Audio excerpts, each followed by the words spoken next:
Hello guys, si Keshan Veloso ulit ito at welcome sa episode 9 ng larutan ng Shadowrun Hong Kong Extended Edition.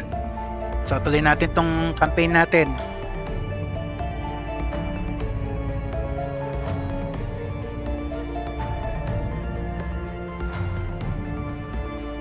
Last episode guys, nakipagkwentuhan tayo sa mga bago nating yung mga crewmates natin. Para makilala natin yung mga personalities nila. So, tapos binasa natin yung mga available na runs natin doon sa mission computer. So, yung unang dalawa nabasa na natin. So, basahin naman natin yung susunod na yung huli.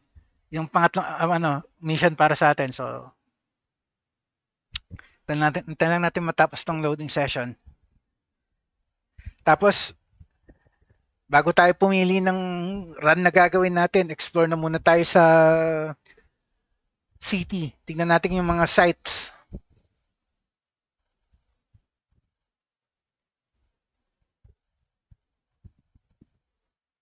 Hindi ko nababasahin to kasi mahaba lang eh. Tsaka recap lang naman yan ng mga events eh.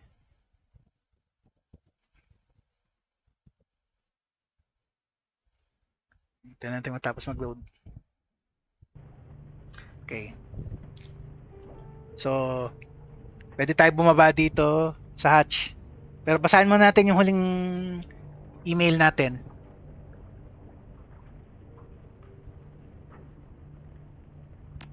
Last email natin. Geomantic sabotage.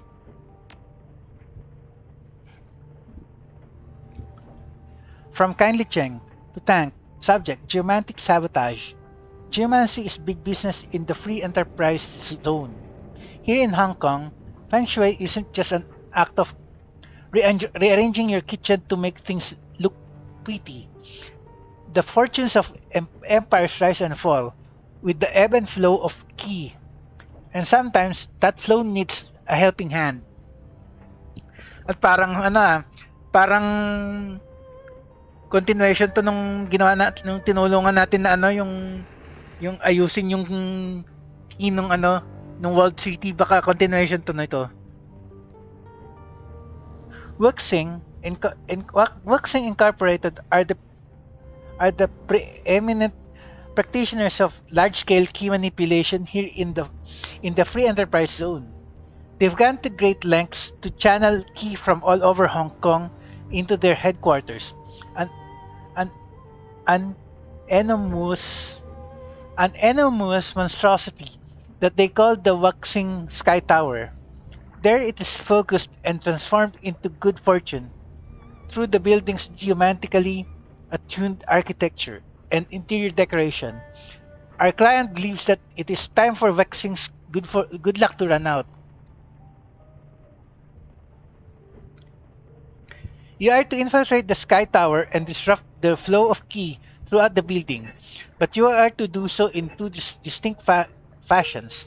First, you must disrupt the feng shui of the offices by subtly altering the environment of that level. This will consist of minor adjustments of desks, spilled water, and other small activities that are unlikely to be noticed. Ordinarily, even subtle disturbances of this nature would be noticed. This is why the client wishes you to make a much louder demonstration on the rooftop garden. The garden is to be ransacked, utterly destroyed, set fire to things, uproot trees, that kind of thing. Our client has also specified that he would like you to destroy the large Buddhist statue in the garden, smash the thing to bits, and leave them scattered across the rooftop. Okay, This level of destruction will keep Wuxing's geomancers busy long enough that the more subtle disruptions below will take effect. In addition, it will send the kind of message our client would like Wuxing to hear. I have utmost faith in your ability to cause destruction. The more disruption you can cause on both levels of the Sky Tower, the happier the client will be. As you're not a spellcaster yourself, it may be wise to bring Gabet along. Okay. At least yung mission na yun, alam natin na kailangan ko si Gabit doon. She will be able to see the most effective way to disrupt the key of the building. Go back muna.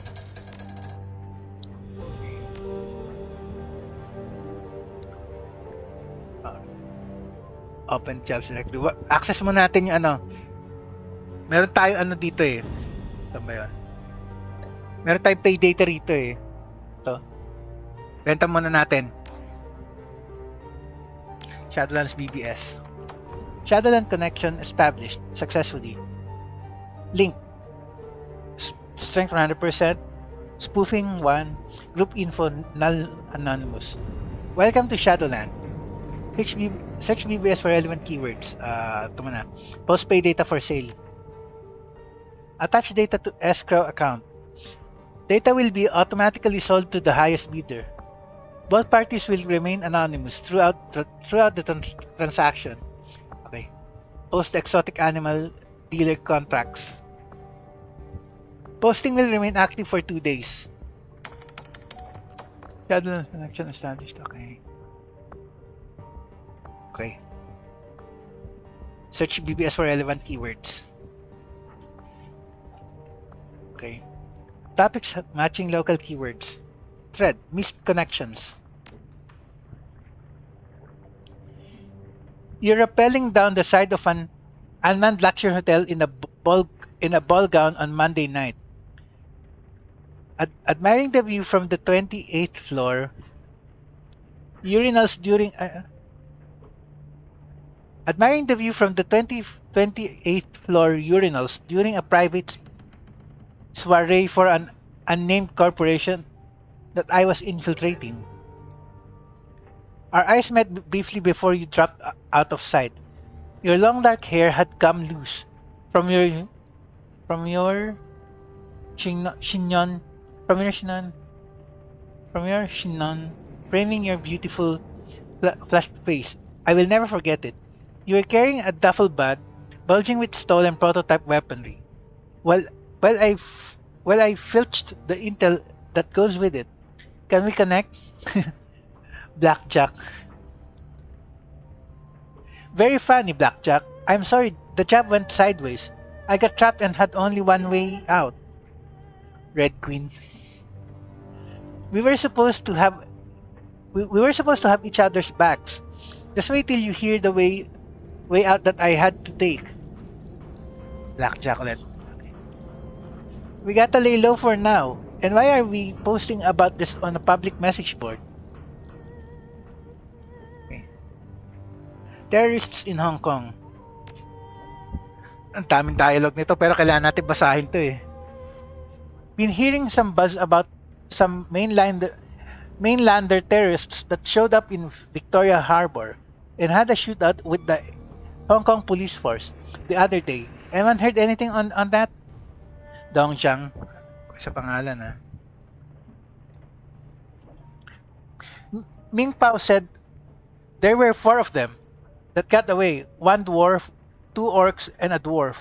Ano? 1 dwarf, 2 orcs, and a dwarf. Ano yun? A troll, an elf, and a human were all killed on the scene. Word is that they're members of the White Star out of Henan, coming here to start trouble again.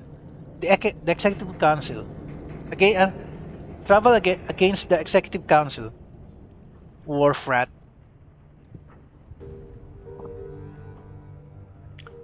Looks like there's a 50,000 new yen reward for any information leading to their capture.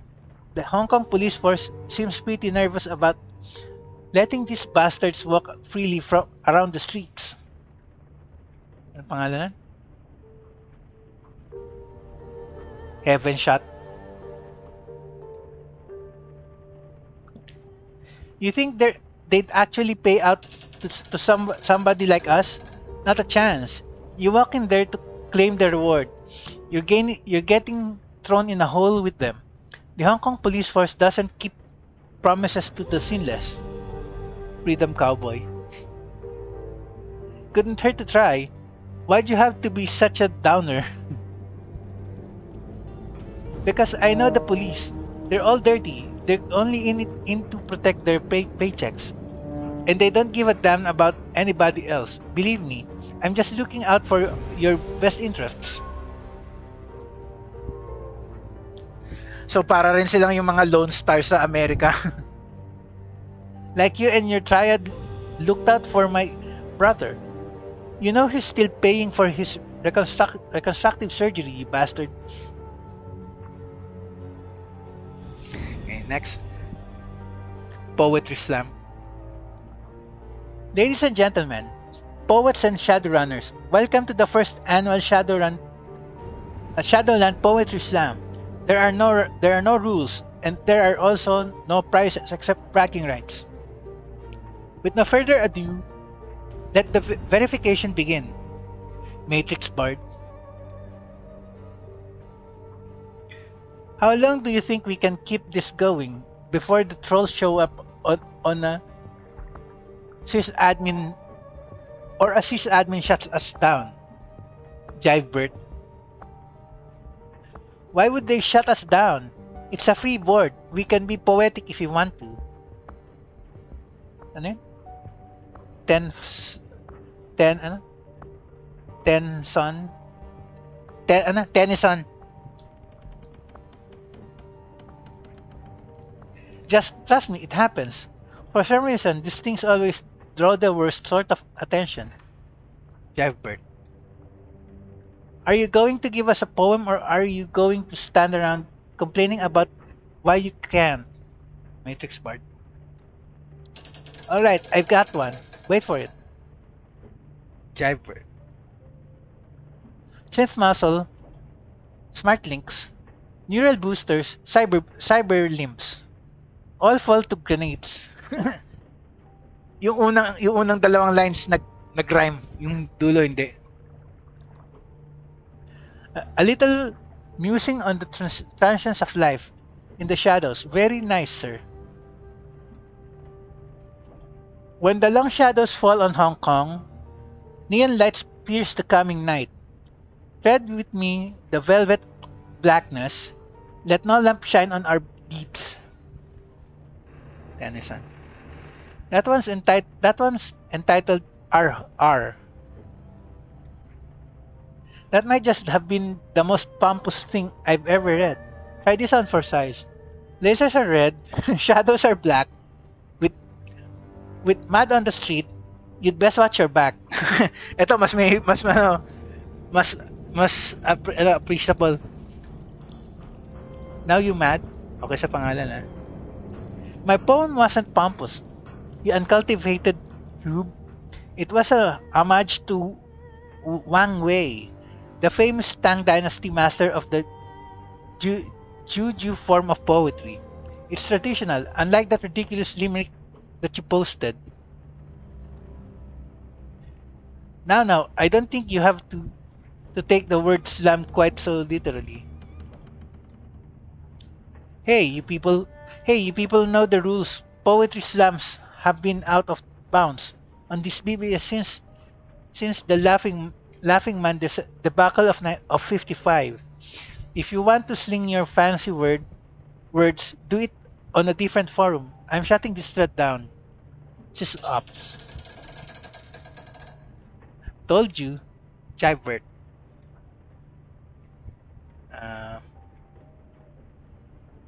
Thread, World City. Dito, nanggaling tayo dun so baka importante to. I've got a courier job next week that's supposed to take me into the World City. I'm from Kuala Lumpur, and I've never been to Hong Kong. But I hear that place is dangerous as hell. Is there anything I should know? Anturaya. Ay hawak yung lugar ng mga Yellow Lotus. Oh, you've got nothing to worry about.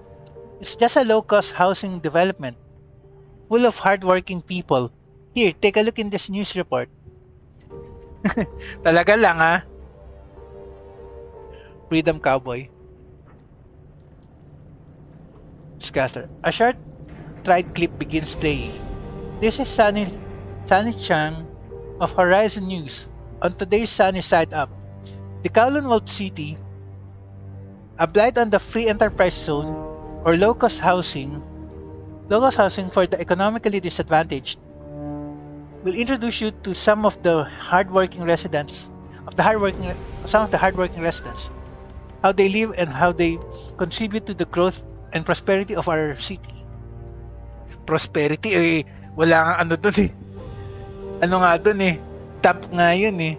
A montage sequence begins, showcasing the destitute poor of the walled city, going about their daily lives. The shots have been carefully chosen, showing only smiling and productive residents, a stark contrast to your own experiences inside it. Many residents of Hong Kong regard the walled city as a place of no return. To outsiders, it's the last stop on a long road to homelessness. Rumors abound of feral ghouls, unsafe living conditions, and triad extortion. Yet when we went there, the reality was far different. As if what we saw will shock you. Citizens of Hong Kong, working and living just like the rest of us. Their apartments are smaller and their shops more modest, but the people who live here wouldn't be out of place anywhere in the pre-enterprise zone. Citizens like shoemaker Chow Sang Tzu. The scene cuts to an elderly man in a closet-sized stall filled with shoemaking equipment. He smiles broadly at the camera. Scripted. Chow Sang Tzu. Oh, I love it here. We have a community. We have a community, you know. We're like family. Maybe we don't have as nice a view as they do in Ripples Bay, but I can't imagine living anywhere else. It's not paradise, no, but it's my home. I grew up here. How could I possibly leave? The camera shifts back to Sunny Chang, who now stands in front of one of the entrances to the walled city. Contrary to popular opinion, the walled city serves a vital function. The poor and downtrodden find a home in the walled city, a community where they have a voice, can work, and even prosper. Far from being the eyesore that the video suddenly stutters, freezes, and ends. Okay, I've decided to cut the rest of that crap. She keeps going on about what a good place the walled city is, and how we all need it. Don't buy any of it. It may not be hell, but you can see it from there. Freedom Cowboys just lying to get you in trouble. Isabel. Okay ah.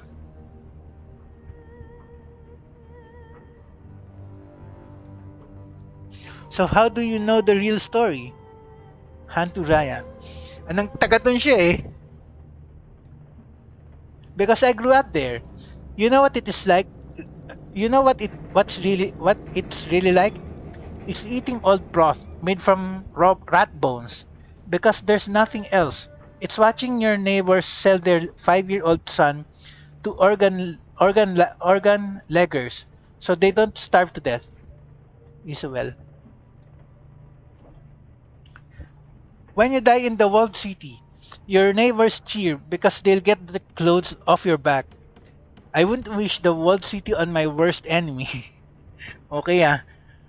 Ang tindi pala ng kahirapan dun. Okay, go back. Okay. Okay. Walk away muna. Explore muna tayo bago tayo mag-take ng jobs. Teka, save ko lang.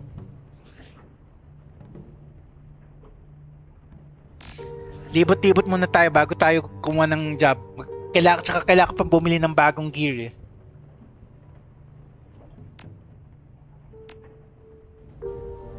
Okay, punta tayo dito sa baba.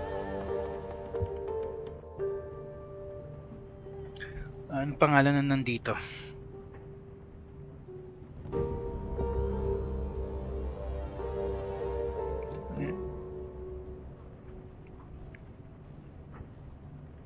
Raptor or Raptor. May cybertech siya.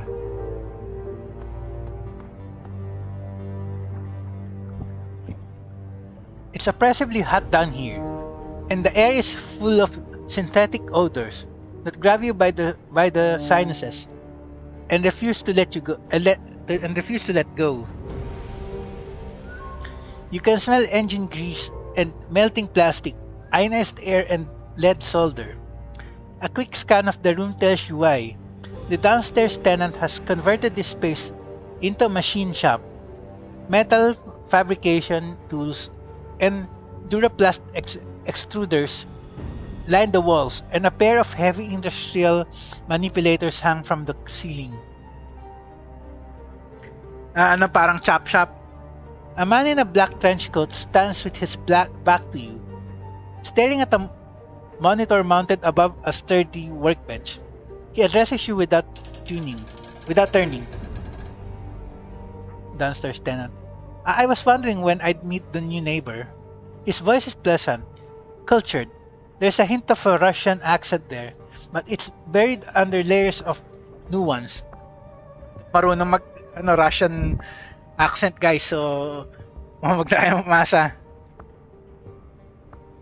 Please stay where you are. I'll be with you in just a moment. And unless you fancy an unplanned trip to Chrome Alley, don't touch anything. There are all manner of tools in here that could take your hand clean off. Take your time. I won't touch anything. Thanks for the warning. I know how to handle myself in a shop. I'll be fine. Thanks for the warning. Don't mention it. I have no interest in seeing anyone hurt in my shop, especially not my upstairs neighbors. Try to see what's on the screen. Examine the robotic arms mounted on the ceiling. Ito na lang muna. You focus on the enormous manipulator arms that you saw earlier. They're bulky industrial things, dented from years of heavy use. Each arm has been fitted with at least a dozen different welders, soldering guns, extruders, and metal fabrication tools.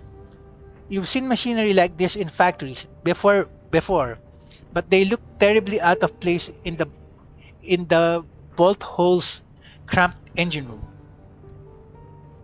Very good. Yes, that's coming along nicely. Very nicely indeed.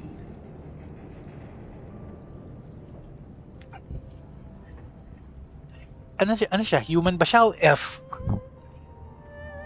He turns towards you, smiling, and for the first time, you can see his face.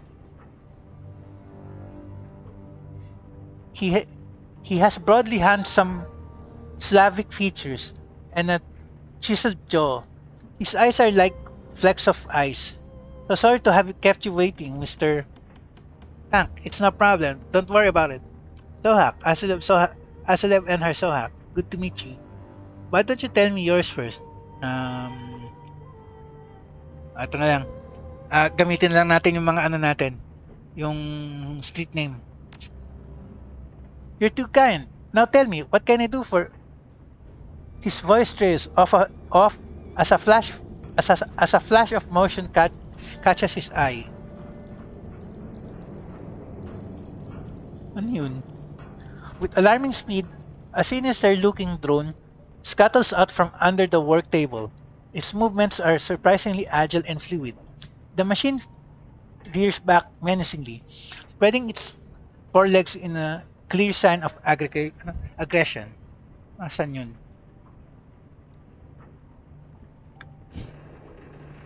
The man's smile tilts, and his tone goes apologetic. Please don't mind the drone. He can be territorial, but so long as you remain civil, he will not bite. Okay. Okay, may ganyan pa. Extends a hand. Simultaneously, the drone relaxes into a neutral position, lowering its killing legs. Raptor. My mechanical counterpart here is called Koshel. Koshei. Shake his hand. A pleasure. Zap him 5. Zap man. Refuse to shake. Good to meet you. Shake hands na lang. A pleasure. His hand is rough and abnormally warm to the touch. He shakes your hand with a solid grip. I am very pleased to meet you, my friend. In a community such as Heyo, it's important to be on good terms with one's neighbors. Agreed. S- Speaking of which, I'd like to ask you some questions if you have the time. Absolutely. I don't have time to chat just now. But it was good to meet you. Ito na lang muna. Pagchikahan muna tayo dito. He glances at the braces on his forearm. A technical display winks to life, then gutters out. Very well, this morning's casting should still be cooling for a few minutes yet. That's time enough to talk. When you said this morning's casting, what did you mean? Kosher is an interesting name for a throne. We've got some interesting machinery in here. Not the kind that you typically see outside of corporate setting. Are you Russian? I thought I caught a hint of an accent there. I have to get back upstairs. Ah, okay. Ato naman na. Interesting machinery in here. Ay! Napindot ko yung sa drone niya. Yes, I suppose that is. Not many riggers would name their most prized possessions after a villain from a fairy tale. A nod to my heritage, I suppose. Hindi academic eh. Yes, I know the story you're talking about. What was the fairy tale about? Wala, hindi ko alam eh. A thoroughly unpleasant person. Koshei the Deathless, he was called, and for good reason. His soul was cleverly hidden outside of his body, and he could not be killed as long as it remained intact. Di ba sinabing Voldemort? Ano ba yan? Dapat Voldemort na lang eh. Koshei was a villain and a notorious kidnapper of women, but something about him always struck me. I suppose that it was the notion of immortality through cleverness that resonated. There was something to be learned from that, I was sure. And so, when it came time to name my beloved creation, he was the first name that came to mind. Sabi ko dapat Voldemort na lang eh. And is your drone deathless like its namesake? In a manner of speaking, I suppose that he is. I have redundant copies of every piece of his architecture and his core programming is stored on disk in a secret location. Should he ever suffer critical damage, I can easily bring him back. Okay immortal nga. Ano para siyang si Blitz do sa Dragonfall. I had a plan once to automate the self-repair process. I must confess, it was really quite ingenious, but alas, my research was lost. One day I will reclaim it, and Koshei will become deathless, as the stories claim, but it will not be today. Okay. Ito naman na. Dapat yan ang pipiliin ko kanina eh. He smiles. The same could be said of many in Heioi, I'm sure. This is a smuggler's den, is it not? Our entire economy is based on people having things that they shouldn't. Is there a particular device that interests you, out of curiosity? The robotic arms that you got over there, they look like something taken from an automotive assembly plant. I'm mostly interested in the drone you have there. Hindi naman ako rigger eh. Ito na lang, sige. His smile flashes brilliantly in the light. Good guess, that's precisely what they are. They fell off a boat. Quotation marks. You might say. They weren't cheap, but I acquired them and had them mounted to the walls of my shop. I simply had to have them. The return on investment has been dramatic, yes. They're cruder by far than the weirdo devices that I use in my professional life, but they still do the job, and they are mine. He gazes lovingly at the industrial arms, still smiling.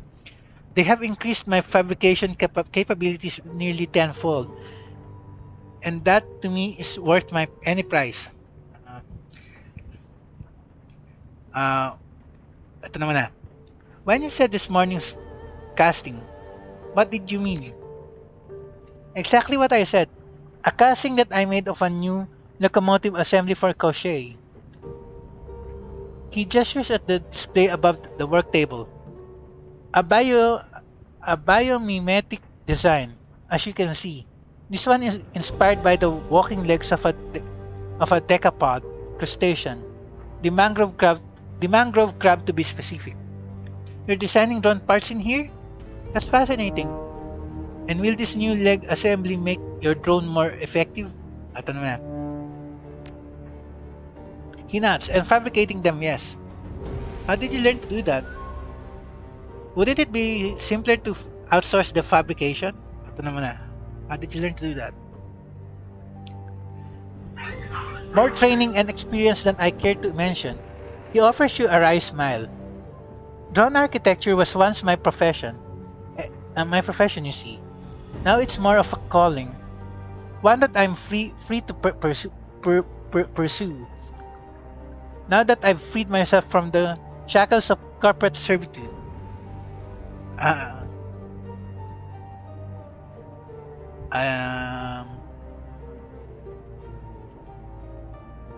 Ito naman na. You said that you used to work for a corp. Whose payroll were you on? He sighs. This is something of a sore subject. My departure was involuntarily. I did not part ways with my employer under the best of terms. I will tell you that I work for Grecian Aviacor, but you'll forgive me if I don't want to go into details. Okay. Ito naman na. Keeping all of this machinery running can be cheap. How can you afford it? Freelance. At the risk of sounding immodest, I've commodified myself rather well. There are always corporations in need of design consultations. You'd be surprised by how lucrative such work can be, and there is always other work that I can turn to in a pinch. Okay, ito naman na. You said that you did other work besides consulting. Care to tell me what kind? He pauses and for a second something flashes in his eye. Kashi lowers its body into a crouch. A rather personal question, wouldn't you say? Maybe, but then, we're having a personal conversation. Sorry, I didn't mean to pry. Ano lang. Ay, medyo ano yun eh. Medyo nairita siya eh. No, it's alright. After all, it was my throwaway comment that led you down this path. I cannot fault you for following it. Okay. At least hindi siya na bad trip sa atin. Truth be told, I don't feel especially comfortable discussing my side work with relative strangers. Suffice it to say that my freelance activities often fall on the illicit end of the spectrum. Okay. Tell you what, I'm just going to guess. You're a Shadowrunner, aren't you?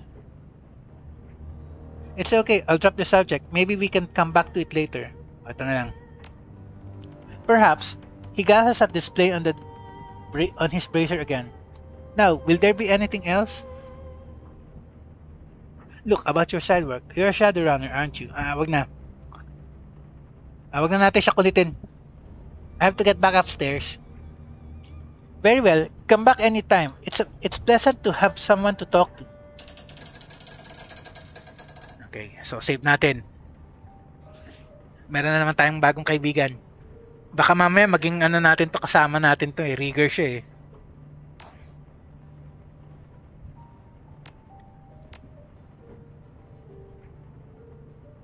Okay, check ko lang yung time.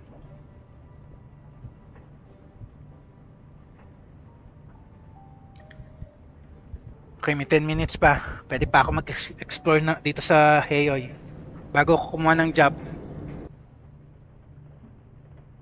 Explore muna tayo.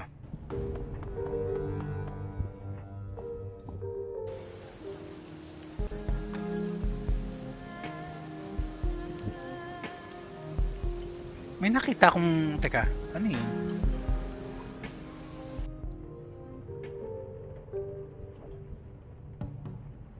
Mission computer naman yun. Wala naman.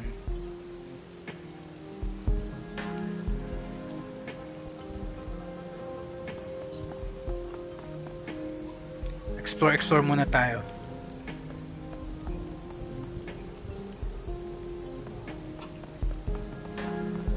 Tingnan mo natin kung anong merong i-offer tong lugar natin. Ano, itong bago na, itong home natin. Ayan. Dito muna tayo. Ano to? Parlor of 5 Faces.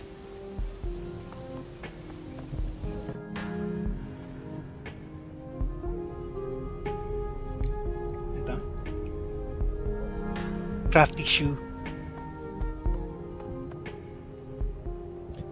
A mild scent, sweet and slightly herbal, is the first thing you notice upon entering the old shop. Its quarters are cramped, made smaller by the display cases and furniture packed inside. The walls are lined with bookshelves, and the tables and chairs are stacked with old tomes. A few titles jump out at you: Lucid Dreaming, An Exploration of the Inner Self, Dream Logic, Nocturnal Visitations. Overall, the place feels lived in, if disorganized, not quite cluttered, but close. Milling at the front of the store is the shopkeeper, lost in a book of her own. She's tall for a human, probably close to 2 meters in height. Ang taas ah! Ang tangkad naman nun.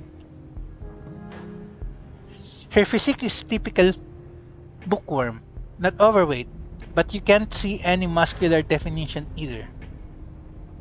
A wrap-around tattoo covers her upper arms and shoulders, but from where you're standing, you can't quite make it out. She fidgets. Gradually, her eyes rise from her book and lock into you. Tangkad naman yan. Crafty shoe. Welcome. Don't believe I've seen you before. She sets down her book and sweeps a strand of black and pink hair behind her ear. Name's Crafty. Tank, nice to meet you. She shakes your hand. Her grip is surprisingly firm. So Tank, what can I do for you? I've got spells, alchemical reagents, foci, whatever you want. Whatever you want, really. Might have to do some digging to find it, but if it's magical, it's around here somewhere. I'd like to see your wares. Tingnan natin.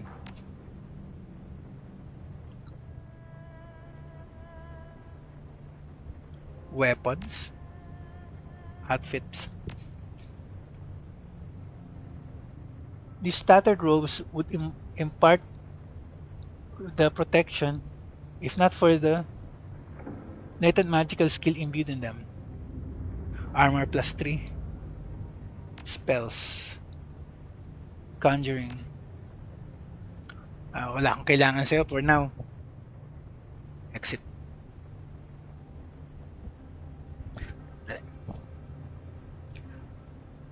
Is this your store, or do you just work here? It's mine. I inherited it from my mom. As you can see, she generously left me all her research journals. Her words are thick with sarcasm. Mom was never a big cleaner, but neither am I. My mom used to keep spirits around that help her manage the place. They're not here anymore, but sometimes I swear my books aren't where I last placed them. Who knows, maybe they pop by for visits. I just wish they'd clean while they're here.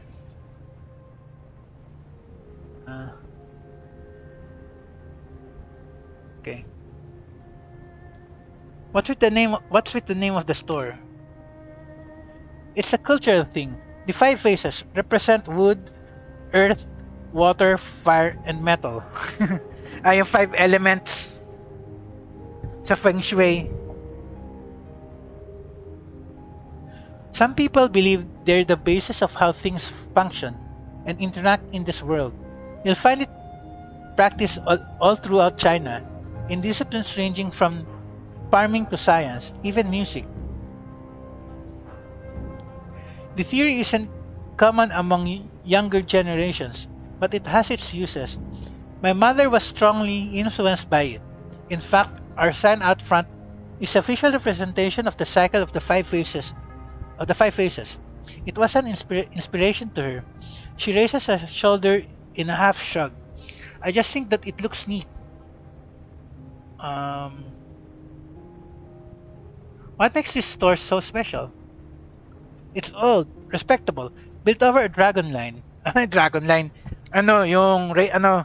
Yung ray lines para ma-increase yung powers ng mga spells. She slightly tilts her head to the side. We also carry texts unavailable anywhere else, but I guess for me, I'm drawn to this place by the nostalgia. Uh, you don't sound thrilled. Sounds horrible. If I were you, I'd sell the place and bail. How do you like living? How do you like working here? It's a job. Can't complain. What are you selling? Nakita na nga natin eh.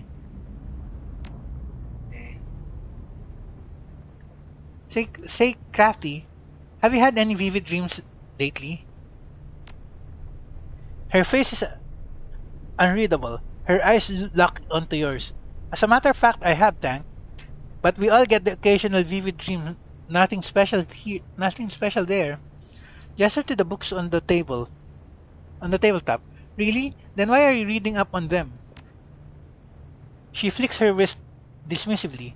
Sure, it's a little weird that we're having them, but these types of dreams are common in the world city. Nothing to get all worked up about. Probably. They're common? Explain. Strange. I met someone the other day who said that too. Ito na lang muna. Hindi ko maalala kung sino nagsabi nun eh. She nods. Common as the cold. My mother devoted her life to researching the world city and the magical phenomenon within it. I grew up with stories about the city. The recurrent creepy dreams being one of them. I've never been inside the world city myself, but Mom went in pretty regularly and experienced the dreams. Your mom sounds like an interesting person. Where's your mother now? Ayoko tanong yan. Delikado. On that note, I'll see you later. Your mom sounds like an interesting person. The sides of her mouth tip into a shallow frown. Sure she was. Interesting, but not praiseworthy.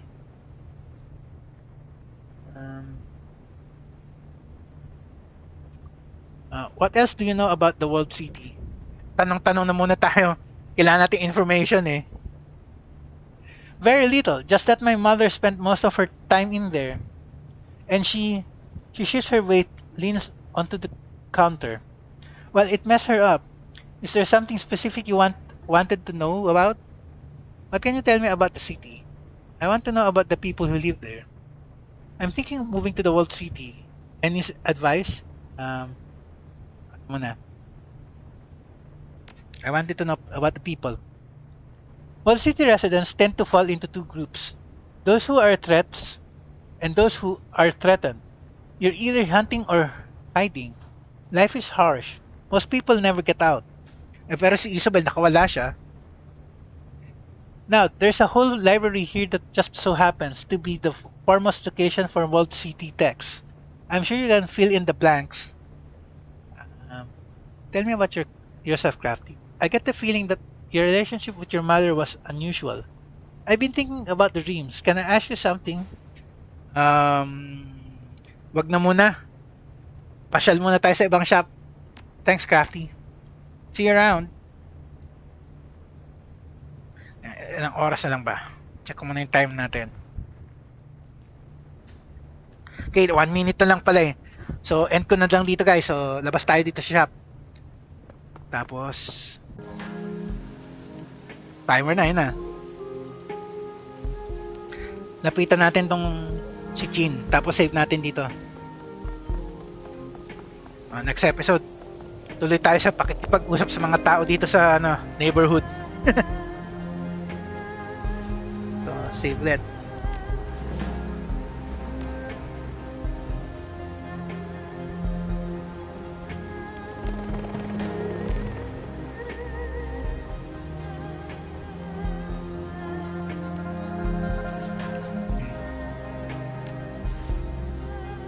Quit to main menu.